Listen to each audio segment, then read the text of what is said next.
अस्सलाम वालेकुम, क्या हाल है जी? ठीक हो? तबीयत सेहत ठीक है? तुसां दे पे यूट्यूब चैनल उस्ताद बिल्ला जी। तो उम्मीद करें सारे खैर खरीत नाल हो। तो वीडियो शुरू करने तो पहले सारे चैनल को सबसक्राइब कर खिनो तो वाला करें अज की मज़ेदार वीडियो शुरू। ये देख गिनो जी 7000 रियाल का दान दे। 7000 रियाल, 7000 रियाल का दान दे।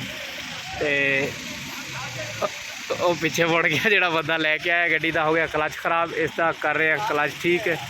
गड्डी दे विच पिया है प्लास, तो कोई याद ही नहीं रहा। ये जी एक प्लास चाहिए आई तो प्लास घिन गया है तो उदू मास्क ला गया। और और ते गल तो सुन, अच्छा तेरे वाल नहीं कैमरा करता और गल तो सुने। ये जी उरे आ पला तेरे वाल नहीं मारता कैमरा, उरे आ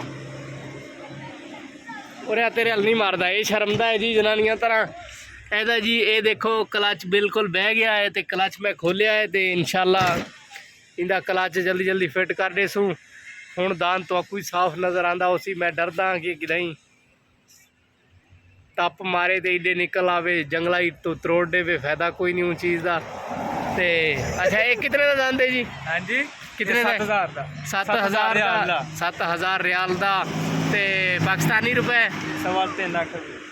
3.25 लाख रुपए का दान दे जी। ये हूँ कौन किते खिन के मैंने पैन हलाल करना है को? हाँ बस हलाल करेगा सुबह। अच्छा सुबह हलाल करेगा इसको। कौन सी दुकान पे? मसलक।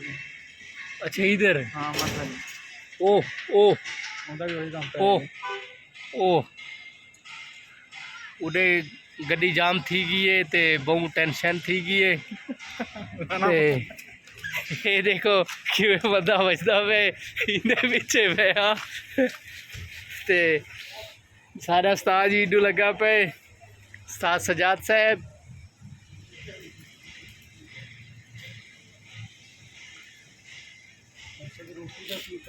रोटी का कुछ करें यार, मैं सिलेंडर घेना वा ना वाल रोटी का कुछ करें तो इतना ही वीडियो का भी एंड करें पे। इंशाल्लाह नई वीडियो मिलसूँ। अल्लाह हाफिज़।